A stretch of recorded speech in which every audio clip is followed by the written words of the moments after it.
For those who are brave, crushed red pepper to your liking, or you don't have to have it. Then you keep mushing the meat. Now these are fresh basil leaves. Bought them in Publix this morning, and fresh oregano. I took the knife and very painstakingly but lovingly, a lot of love to go in those meatballs, and just finely cut them up, and put them in and mushed them into the meat again. Kept mushing that meat. Then also, parsley. These are parsley flakes here that I bought at Publix this morning, and that also went into it. Well, we're getting close to the end of the process, and the pork and the beef are mixing together. Then you take the Parmesan cheese and you sprinkle generously the cheese. You knead the meat at this point, and then add some a little bit more later. And there you have it. Well, you think that's it? No siree, Bob. There's even more to it. For each pound of meat, you crack an egg and put the egg in the bowl. And then you add 1 cup of Progresso Italian-style breadcrumbs. Finally, when it gets well mixed and well blended together, you roll the meatballs. Now I roll them a little larger than golf balls, and I bake them. I don't fry them. I know good honest Italians, and I think Italians might gasp if they hear that I bake the meatballs instead of frying them in olive oil. But, you know, if I came here and promoted frying them, I'd have several doctors in the parish that would call me out on it, I'm sure, and maybe a few nurses as well. So we bake them, but they still taste good. 20 to 30 minutes. When they come out, of course, they've got to go into a sauce. How does that happen? Well, we're going to go back into the kitchen.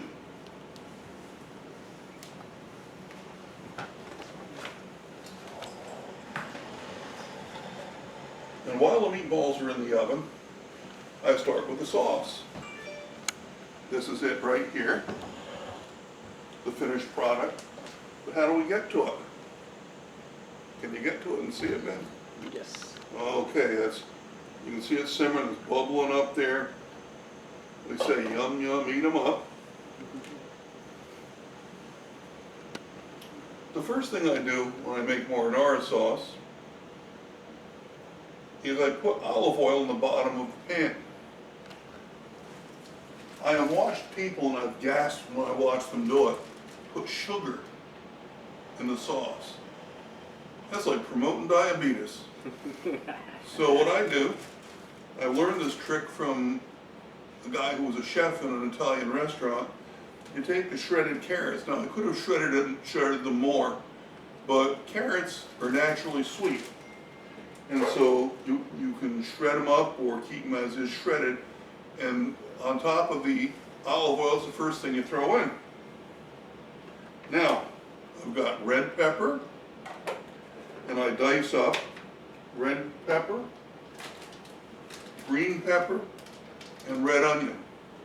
I finely dice them up. I mix them in with more garlic, naturally more garlic. There are no vampires here. It's a vampire-free rectory. I will assure you of that. And I saute them. While I'm sauteing them, I open 2 cans. Cento, San Marzano tomatoes. Why San Marzano tomatoes?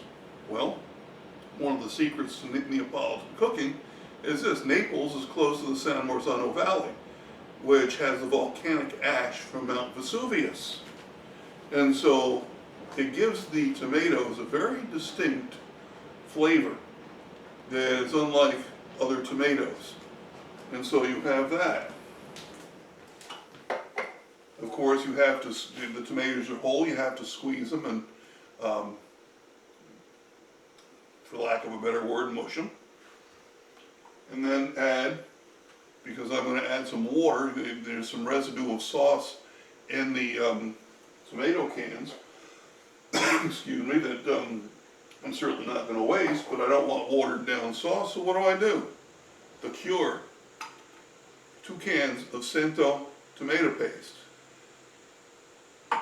You mix them in, you let the sauce bubble up, and in the meantime, your meatballs are going to come out of the oven. And so you let them cool off a little bit, and sometimes I cook sausage with it also, but for lack of time and for lack of space in that pot, which is one of my favorite pots here, I'm just cooking the meatballs tonight, and I trust that the pork mixed in will give it that little tiny sausage flavor. And then I drop the meatballs in and simmer it. And this has been simmering since 3 o'clock. It is now 6:13. And so, again, there's the recipe. Maybe I'll write it down and put it on Facebook, but it's very largely a pinch of this and a pinch of that. The only measurements I will give you that are absolute: pound of pork, pound of ground lean beef, and a cup of Italian breadcrumbs, 2 eggs, and all the other ingredients I showed you. Now, just in case you don't have time to do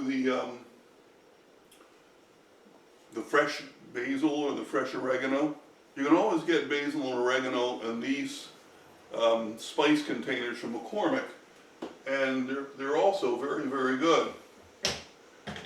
And so, by all means, here's the recipe.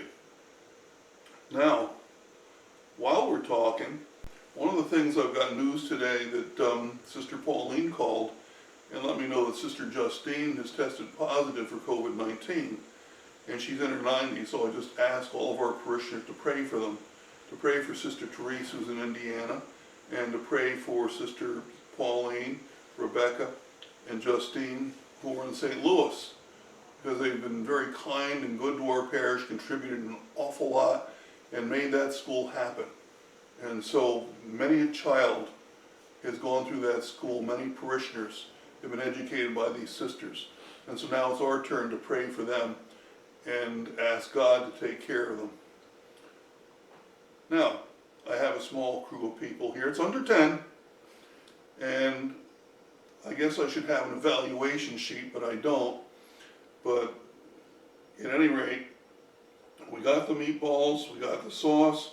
Oh, and by the way, I want to recommend a very good spaghetti.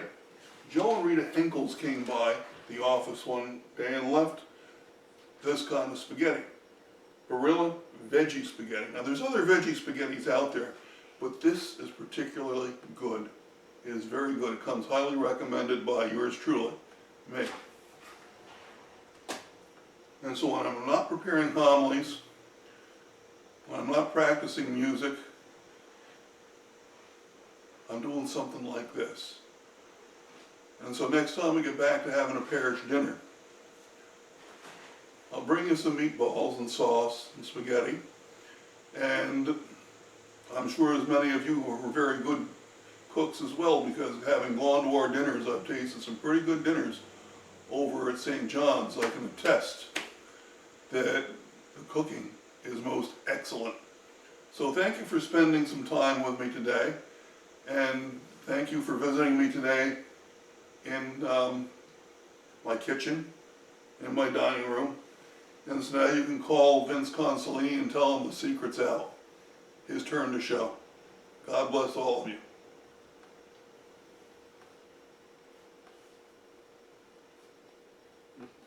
All right, we're good. We good? That was good. Yes, sir. Awesome.